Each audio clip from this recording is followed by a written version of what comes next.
Bom dia, primeiros anos. Aula de hoje, dia 16/7. Nossa aula de literatura sobre trovadorismo, época medieval. Primeiro período literário que começou na Europa. Então, é o nosso primeiro momento de literatura, portanto, conhecido aí como literatura medieval. O que nós vamos definir como literatura medieval compreende para a gente dois períodos: o trovadorismo, que nós estaremos iniciando hoje, e o humanismo, que é o segundo período, que é o segundo momento. Compreende essa época aí do medievalismo, do sistema feudal, época em que nós temos aquela questão do teocentrismo, né? Deus como centro de tudo. No humanismo, a gente já começa a discutir, a introduzir a questão do antropocentrismo, em que o homem começa a substituir, né, essa visão aí divina, essa visão aí espiritual, em que o homem torna-se o centro de tudo. Então, para a gente começar a discutir o trovadorismo, nós vamos ter 4 elementos básicos, vamos dizer assim, 4 perguntinhas que vão nos direcionar para a compreensão desse momento. O que é, na verdade, o trovadorismo? Qual a origem do trovadorismo? Quais as características desse momento? Quais os tipos de produção? Por que eu direcionei com essas 4 perguntinhas? Porque é o começo de tudo. Então, o que nós vamos definir como literatura começa aqui. E o que nós vamos definir como trovadorismo é, na verdade, um desafio, porque é o começo das produções literárias. Então, nós não tínhamos nada ainda que definisse o que é literatura. Pensar que aquilo que se produzia anteriormente a isso era marcado por oralidades, ou seja, apresentações que as pessoas faziam andando de um lugar para o outro, passando, né, de um lugar para o outro, de forma oral. Contava-se alguma coisa, cantava-se alguma coisa. Então, o trovadorismo tem início para a gente no que nós vamos conhecer como era medieval, época medieval, a partir do século XII. E vale destacar que quando a gente fala sobre... Ok, Arthur, vale destacar que quando a gente fala sobre trovadorismo e época medieval, alguns elementos logo surgem à mente. Por quê? A primeira coisa que a gente lembra é do feudalismo. Então, vamos pensar aqui nos elementos que, dentro do nosso imaginário aqui, vamos dizer assim, histórico e literário, esses elementos vão estar marcando a nossa ideia desse momento e serão elementos essenciais para a compreensão desse período. Eu penso na ideia do feudo, né? Então, dentro do feudalismo, eu tenho o feudo, os castelos, aquela organização feudal do rei, que era o soberano, que recebia as ordens de Deus, né? Abaixo dele tinham os seus servos, aqueles que eram obrigados, vamos dizer assim, a obedecer, que eram obrigados a responder, né, a esse poder que o rei exercia sobre eles. Então, nós vamos ter essa ideia do feudalismo, da organização social em castas, lembrar da ideia da vassalagem, né? O rei era o suzerano e aqueles que serviam ao rei eram os vassalos. Então, nós temos aí a ideia da vassalagem, daquele que serve, daquele que é uma espécie de escravo, né, de servo, que nós vamos utilizar essa expressão também para o desenvolvimento da questão amorosa. Nós temos a ideia ali daquelas serenatas, né? Quem assiste muito filme antigo ou filmes dessa época aí lembra dos homens que cantavam, né, nas sacadas para as mulheres, ou que entoavam músicas com o objetivo de conquistar as mulheres, ou até mesmo em eventos especiais em que se tinha a oportunidade de se estar endeusando, né, valorizando, ok, Rafael, valorizando aí essa personagem feminina. Então, esses elementos já surgem aí pra gente. Essa ideia do castelo, da mulher na varanda, né, ou na torre, do homem que toca, que está sempre ali buscando seduzir, buscando agradar por meio da música. Nós temos a ideia aqui, né, a terceira figura aqui embaixo, a ideia do rei, aquele que era o representante de Deus na terra, e que, portanto, ele demonstrava o seu poder de maneira até opressiva, a gente sabe disso, né? O teocentrismo, que defende a ideia de que Deus é o centro de tudo, portanto, o rei era o representante de Deus na terra e ele dizia o que era certo e o que era errado. Ele ditava as normas dentro do seu feudo. Então, nós temos ali todo um sistema, vamos dizer assim, intrinsecamente ligado organizado dentro dessa ideia teocêntrica. O rei recebe as ordens de Deus, portanto, ele é o representante divino na Terra, e tudo que é organizado ali vai seguir essa linha de raciocínio. Lógico que dentro dessa linha de raciocínio nós temos o quê? As questões das produções literárias. Tudo que era produzido com o objetivo de agradar a igreja, agradar o rei e agradar a alta sociedade. Então, não podemos perder isso de vista. Tudo que era produzido, se era uma poesia, se era uma música, se era um texto para representar alguma coisa, tinha esse objetivo. Além de que as produções que eram feitas, elaboradas no momento, sempre tinham um objetivo específico. Por exemplo, não era igual hoje, que fulano é poeta e produz um poema a hora que ele quer.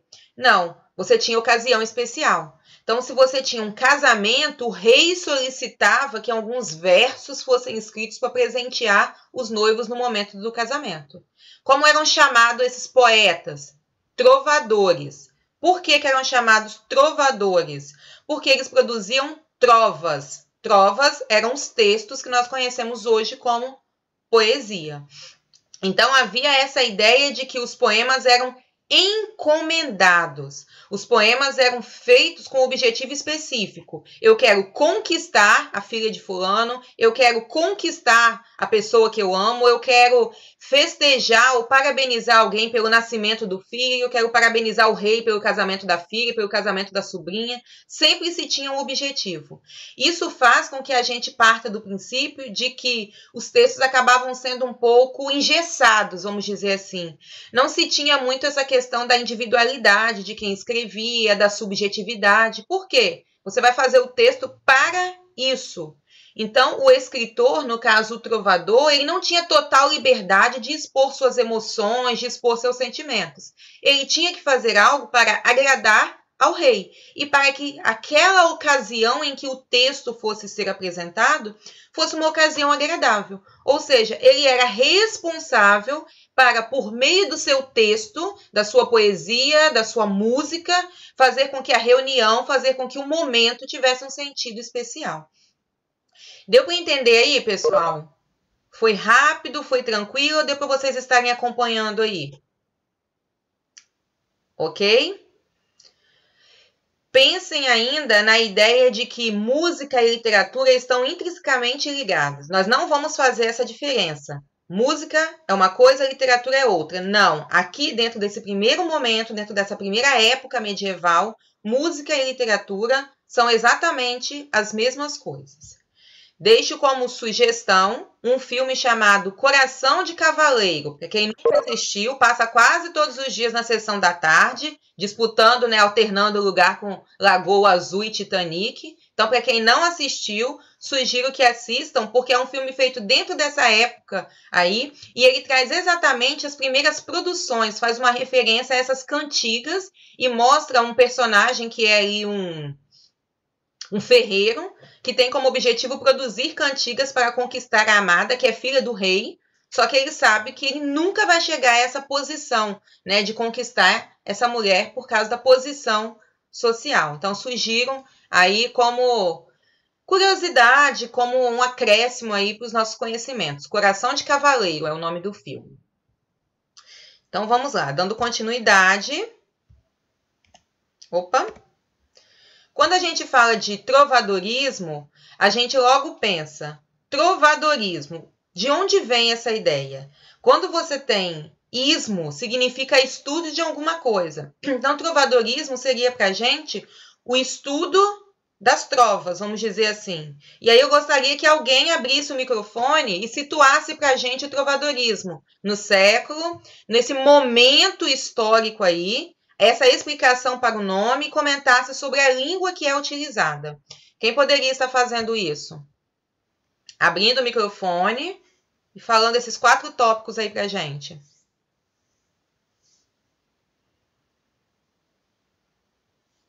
Oi.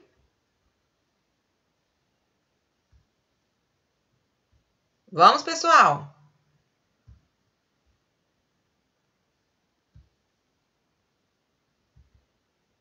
Pessoal, estão me ouvindo bem? Sim? Então, alguém, por favor? Nicolas, vamos? Nicolas, Gustavo, Arthur. Arthur não tá aí hoje, não. As meninas que gostam de estar participando. Alguém, por favor, abre o microfone para poder estar respondendo. Professor, Oi. é para falar tudo já ou só algum tópico? Não, pode ir respondendo os 4 tópicos aqui para mim. Pode ir pontuando. Ok, só um minuto.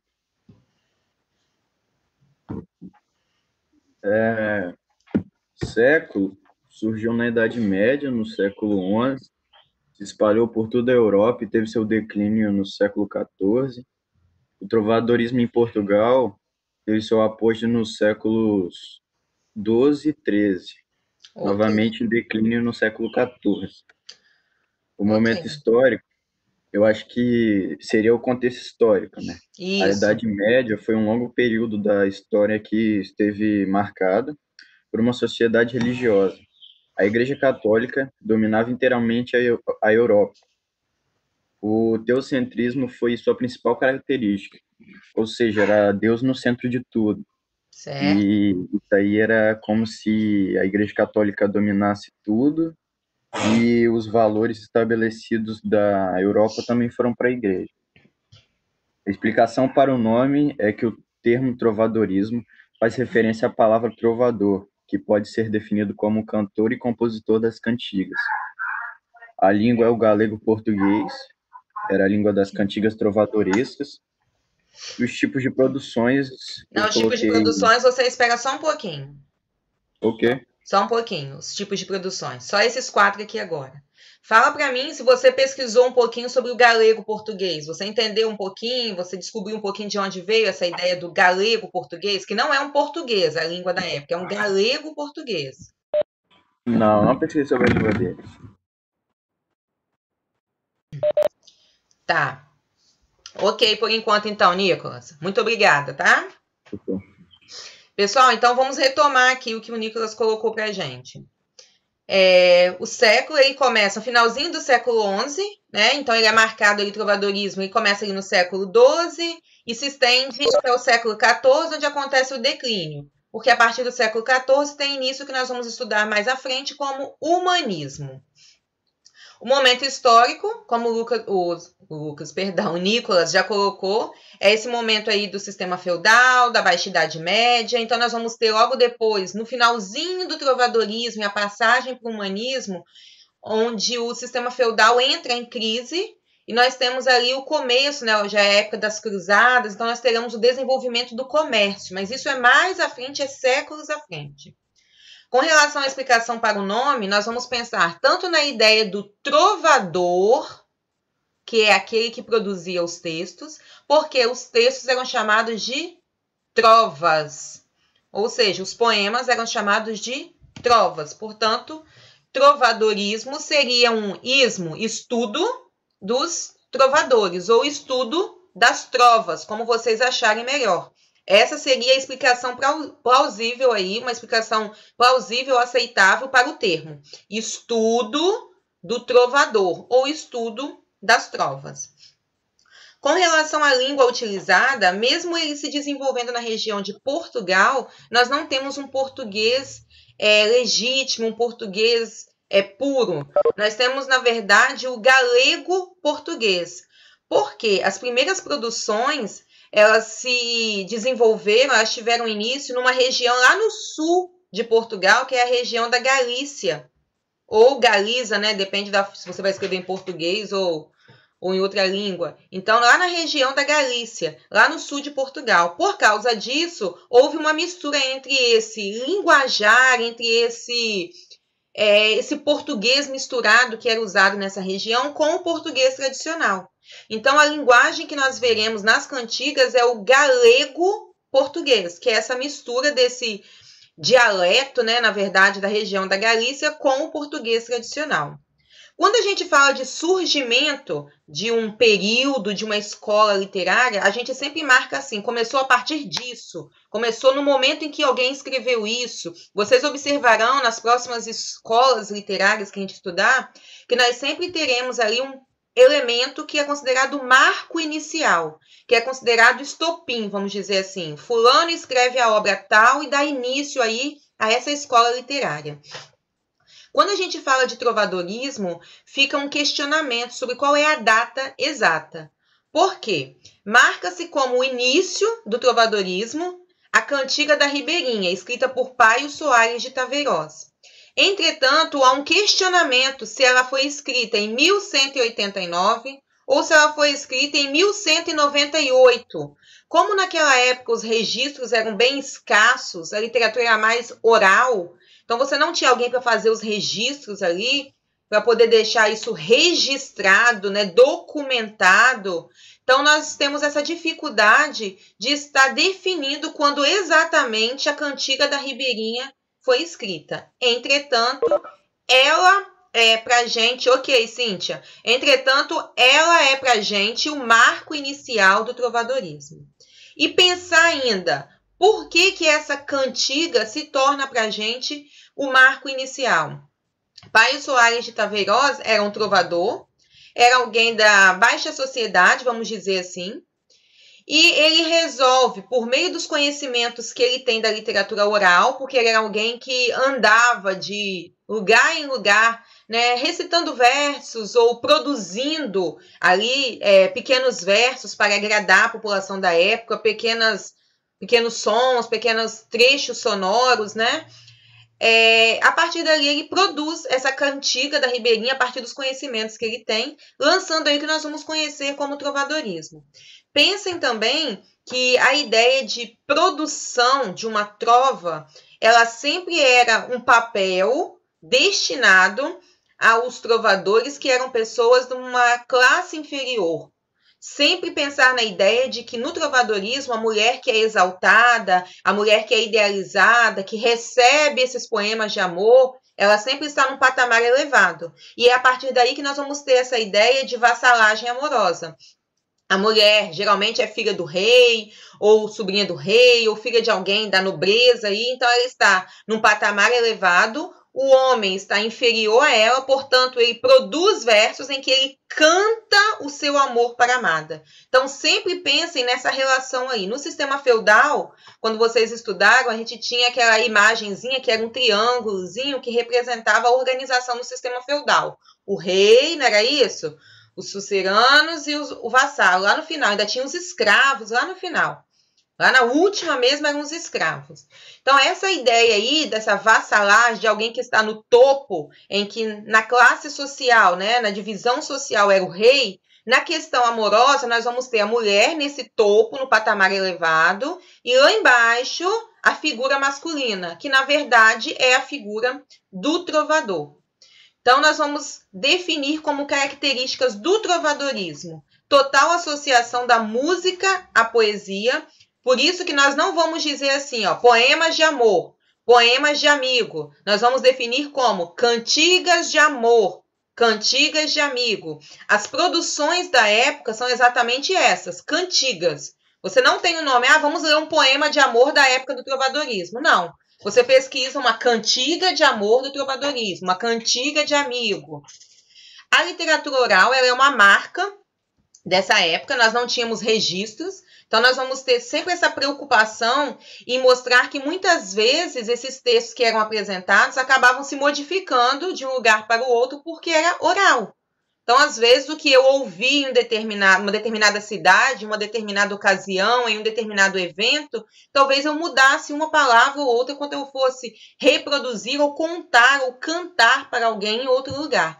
Então, a marca, e no geral, dessas produções é a oralidade. Nós tínhamos nessa época também os jograis, não sei se alguém pesquisou ou ouviu falar sobre isso. O que eram os jograis? É o que nós conhecemos hoje com o nome de teatro de rua. Naquela época você tinha um grupo de pessoas que passavam de local em local, de feudo em feudo, fazendo pequenas apresentações. Lembram daquela ideia do bobo da corte? Aquele que acompanhava algumas pessoas numa companhia de teatro e que a partir dali ele poderia criticar, dizer tudo o que ele pensava, ou seduzir, ou elogiar uma pessoa, uma mulher amada, uma moça, mesmo que fosse casada, porque nada era considerado errado. O bobo da corte tinha direito de falar tudo o que ele pensava e dizer tudo o que ele achava. E essa literatura oral, ela começa aí nessa época do trovadorismo dessa forma. Essa ideia desses teatros aí começam dessa forma. Não se sabia ainda que era, na verdade, o começo, desenvolvimento, pontapé inicial para essas companhias teatrais. Mas era assim que funcionava, um grupo de pessoas que passavam de um feudo para outro, e ali eles cantavam, ali eles declamavam poesias, ali eles faziam pequenas esquetes, pequenas apresentações, sempre voltadas para essa questão de passar de um lugar para o outro essa literatura oral, essas representações aí do que se tinha conhecimento, do que era a cultura do momento. Sempre destinado à diversão, né, era agradar alguém, eu comentei com vocês já, que eram feitos por ocasiões de casamentos, de batizados, de nascimentos. Predomínio do teocentrismo, o Nicolas já destacou para a gente, eu já comentei antes também com vocês, Deus como centro de tudo. E a temática amorosa, que era o que permeava as produções da época. E aí, dentro da temática amorosa, eu quero destacar 3 tópicos com vocês e gostaria que, se fosse possível, vocês estivessem anotando essas explicações aí. Dentro da temática amorosa, nós vamos identificar 3 características ou 3 elementos que estarão presentes nas produções das cantigas de amor. A vassalagem amorosa, que eu já comentei com vocês o que é, em que o homem presta culto, vamos dizer assim, amoroso à pessoa amada. Essa é a ideia da vassalagem amorosa. O homem coloca-se como um vassalo, um servo da mulher amada. Coita de amor. A coita de amor é traduzida para a gente como sofrimento amoroso ou a dor do amor. Nós vamos ver em vários momentos o trovador dizendo sobre coita. Ai, que coita. Essa ideia de coita é ai, que dor, ai, que sofrimento, ai, que angústia.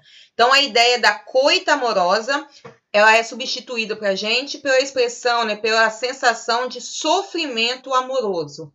Vale destacar que essa coita de amor que surge aqui no século XII, lá no século XIX, no romantismo, ela será substituída por exagero amoroso ou ultrarromantismo, um amor exagerado, que é impossível, né? Que é ultra, que vai além daquilo que se pode imaginar, que é impossível de ser definido. Então, a coita de amor é esse sofrimento intenso. E a mesura. A mesura era outra característica marcante das poesias trovadorescas, porque ela marcava bem para a gente esse distanciamento social. O que era a mesura? O trovador, ele produzia a sua poesia sem citar o nome da mulher amada. Por quê? Havia uma distância social muito grande. Portanto, ele não podia chegar e dizer, ó Maria, minha amada, ó Ângela, minha amada. Ele não colocava o nome da mulher amada. Essa característica é chamada para a gente de mesura, ou seja, ele ocultava o nome da mulher amada. Tanto que a cantiga da Ribeirinha, você não tem ali, ó, cantiga para Maria, é uma cantiga da Ribeirinha, ou seja, feita para uma mulher que morava nessa região da Ribeirinha. Provavelmente uma região à beira de um rio, à beira de um córrego, mas uma região conhecida como Ribeirinha. Ficou claro aí, pessoal, as 3 características? Todo mundo anotou? Alguma dúvida, alguma perguntinha? Está dando para acompanhar? Pode falar, quem perguntou aí. Pode abrir o microfone, Marie, se quiser. Vassalagem amorosa? A vassalagem é a ideia de que o homem, ele torna-se vassalo, ou seja, servo da mulher amada. Ele oferece culto, né? Presta homenagem à mulher amada. É aquela ideia que eu coloquei para vocês. A mulher está no topo e o homem está na classe inferior, está na base ali, sendo vassalo da mulher amada. Ok? A coita de amor é o sofrimento amoroso. Sofrimento intenso. Sofre porque o amor não é correspondido, sofre porque a divisão social impede a realização amorosa. A mesura é o elogio, né, ou a produção poética para a pessoa amada sem citar o nome dela. Era o ocultamento do nome da pessoa amada. E aí vocês podem pensar na ideia da mesura já no título da cantiga da Ribeirinha. Ok, então? Certinho?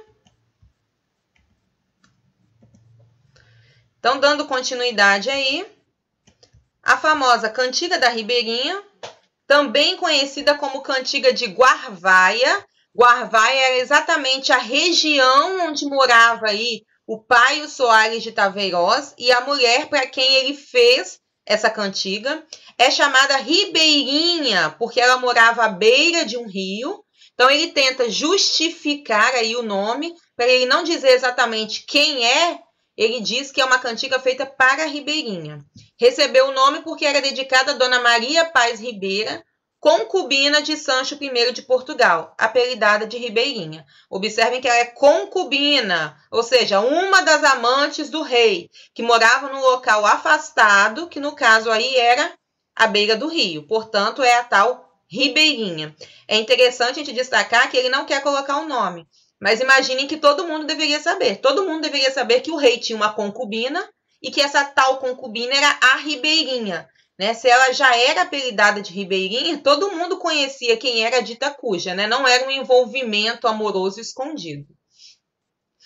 Aqui no nosso lado direito, nós temos a cantiga no original, que diz assim, ó, que é o galego-português. No mundo, não me sei parelha, mentre me for, como me vai. Cajamoiro por vós, e ai, minha senhor branca e vermelha. Queredes que vos retraia quando vos eu vi em saia. Mal o dia me levantei, que vos então não vi feia. E minha senhor, desde aquela, né, me foi a mim muito mal dia. Ai, observem que 2 vezes ele joga a expressão ai, né? E vós, filha de Dom Pai Moniz, bem vos semelha de haver eu por vós guarvaia. Pois eu, minha senhor de alfaia, nunca de vós houve, nem ei valia dua correia. A princípio, a gente fala assim, não entendi nada. Aí você começa a tentar puxar algumas coisas ali, né? Ele diz que morre por vós, morre por ela. Ai, é uma ideia de sofrimento. Ele a chama de minha senhor. Opa, minha senhor é a ideia de senhora, de poderio. Então, ele está exaltando a pessoa amada, a mulher amada. Então, ele diz que no mundo ele não conhece alguém, não dá para a gente saber o resto, mas que ele morre por ela. Vamos lá pegar por alto para a gente ir destacando alguns elementos. Depois ele a chama de minha senhora. Diz que ele a viu em saia, ou seja, ele a viu com roupa, sem roupa. O que ele quis dizer a viu em saia? Mal dia me levantei que vos então não vi feia. Ou seja, infeliz foi o dia que eu levantei e vi que você não era feia. Ou seja, tem toda uma beleza aí que ele quer destacar. Né? Observem aí a ideia do parelha, aquela que ele usa aqui, né? E novamente ele coloca a mulher nesse patamar elevado, né? Minha senhor, aquilo, né, que eu vi, aquilo que eu presenciei, me foi muito mal. Ou seja, foi ruim para mim saber que você não era feia. Novamente o ai, né? Aí ele define quem é ela, filha de Dom Paz Muniz. Novamente, minha senhor. E ele diz no final que eu nunca de vós houve, nem ei valia de uma correia. Então, por alto, a gente pega aí que é uma cantiga em que ele está sofrendo por alguma coisa. Ele exalta a mulher porque ele a chama de minha senhor. 3 vezes ele a chama de minha senhor. Ou seja, minha senhora, minha amada, minha deusa, minha exaltada. E ele sofre por alguma coisa que a gente não consegue entender, identificar o que é, por causa do linguajar português, galego-português, né? Eu gostaria que alguém abrisse o microfone e lesse para a gente a tradução da cantiga da Ribeirinha, para a gente poder continuar a análise. Quem poderia fazer isso? Abrir o microfone e ler para a gente a tradução da cantiga da Ribeirinha.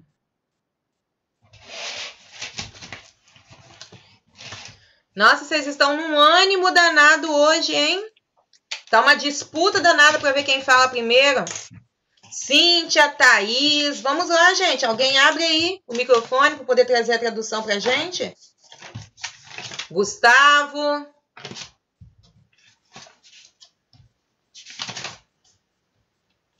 Oi, professor. Oi, meu amor. Quem é? Maria Fernanda. Muito bem. Pode falar, Fernandinha. No mundo ninguém se assemelha a mim, enquanto a vida continuar como vai. Porque morro por vós e ai, minha senhora, alva de pele rosada, quereis que vós retrai. quando eu vos vi sem manto. Maldito o dia que me levantei e não vos vi feia. E minha senhora, desde aquele dia, ai, tudo me foi muito mal. E vós, filha de Dom Paimonides, e bem vos parece, de ter eu por vós guarvaia, acho que é isso. Uhum. Pois eu, minha senhora, como presente, nunca de vós receberá algo, mesmo que dei de ínfimo valor. Por que ele sofre então, Fernandinha? Porque ele não pode ser correspondido por conta da classe. Ok, o amor não é correspondido por causa da classe social. E ele termina dizendo que ele gostaria de ter o quê? Recebido dela alguma coisa. Nem que fosse um objeto insignificante, um lencinho, alguma coisa. Mas que ele não recebeu. Outra coisa, quando você comentou aqui em cima, queredes que vos retraia quando eu vos vi em saia. Volta o trechinho, qual foi a sua tradução aí? Quereis que vos retrate quando eu vos vi sem manto. Você acha o quê? Que ele a viu nua?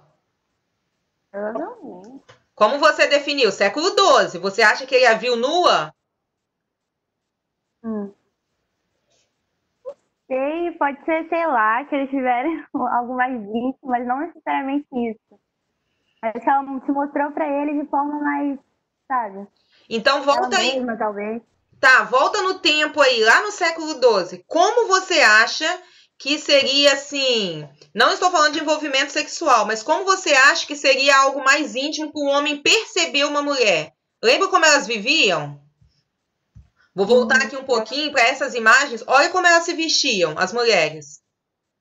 Como você acha que ele a viu, que ele disse que a viu sem manto? Foi um momento assim íntimo, porque ele a viu de uma forma que não era permitido os homens verem as mulheres. Como você acha que foi? Então ele não estava na rua vendo ela, né? Acho que ele estava no castelo, lugar que ela morava, algo assim. E aí acabou vendo ela e tal, no momento que ela estava, tipo assim, distraída, né? Não tô arrumada pra ir pra rua. E aí acabou vendo ela. E esse manto aí você define como que parte da vestimenta? É algo por cima, não? Oi? Algo por cima que cobre. Por cima de quê? Da roupa toda, você acha? Não. Era o véu, Fernanda. Era o véu que cobria o rosto. As mulheres não andavam com o rosto à mostra. Era o véu. Quando ele diz... Sim, quando ele diz que ele a viu sem manto, parece que ele a viu nua. A gente imagina assim, ele a viu trocando de roupa. Imagine naquela época se as mulheres tiravam todas aquelas roupas. Imagine se a mulher ia estar no rio tomando banho também nua. Nunca. Então, quando ele a viu sem... Quando viu ela... quando ele a viu sem manto, era o manto que cobria o rosto, porque as mulheres ficavam todas tampadas. Então, era um momento íntimo que ele a viu, conseguiu ver o rosto dela, por isso que ele viu que ela não era feia. E porque ele viu, ele conseguiu visualizar o rosto. Essas partes de pontuar, né, de acentuar aí o corpo feminino, vai ser muito engraçado dentro da literatura, vocês vão perceber isso, que no século XII ele fica assim, encantado, porque ele conseguiu ver o rosto dela. Mais à frente... Pra você entender, você tem que saber meio o contexto, né? Sim, histórico. O contexto histórico. No século XVIII e XIX, vocês vão observar que quando eles dizem que eles a viram sem manto, é porque eles viram o cotovelo da moça, ou o tornozelo. Já era uma parte íntima, porque as moças ficavam todas tampadas. Então, vê isso aqui, vê o cotovelo, nossa, era um momento íntimo. Estava apaixonado pela mulher amada. Então, é interessante a gente ir destacando essas visões que se tem do corpo feminino. Ok? Legal. A gente até ri, né? Porque, nossa, ele viu o rosto e ficou encantado, né? Imagina se ele visse o corpo todo, né? Você fica pensando, o que ele poderia ficar chocado? Não sei onde tá o Imagina, se ele tivesse visto ela nua, então ele tinha morrido, né? Ok, obrigada, Fernandinha. Obrigada. Pessoal, então olha só, no mundo ninguém se assemelha a mim, enquanto a minha vida continuar assim, porque eu morro por vós. Ou seja, ninguém sofre como eu sofro aqui no mundo. Minha senhora de pele vermelha, né, de pele alva, desculpa, pele branca e faces rosadas. Então, uma pessoa ali que tinha essa ideia de ter uma pele muito clara e que as faces estavam rosadas pela ideia da pureza, de estar sempre com vergonha. E como que ele descobre isso? Porque ele a viu sem o manto que cobria o rosto. E para ele a maior tristeza foi saber que ela era bonita.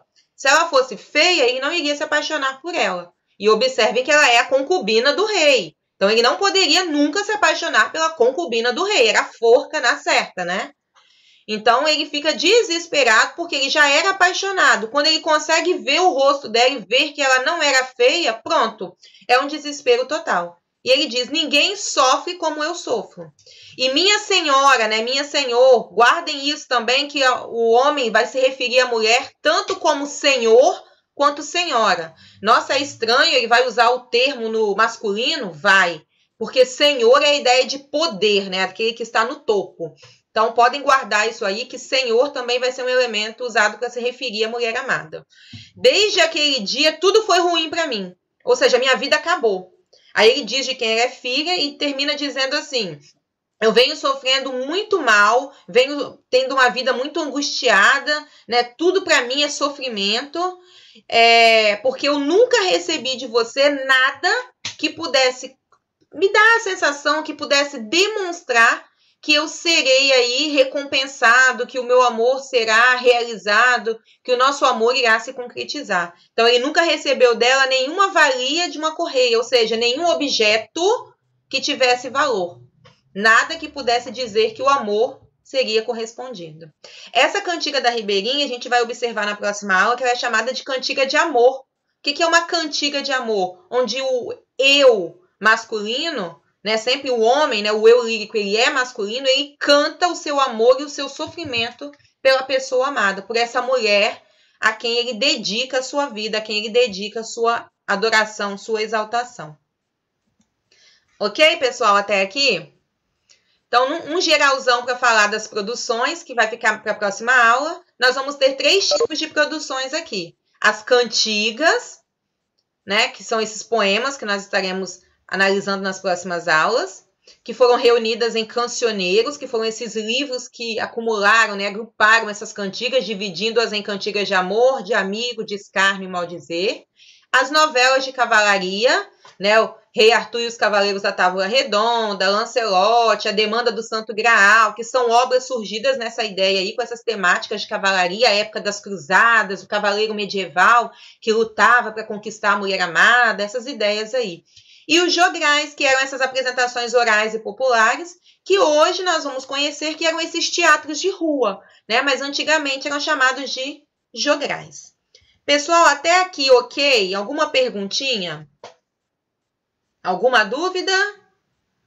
Ok, então aguardem um momentinho que eu estarei encerrando.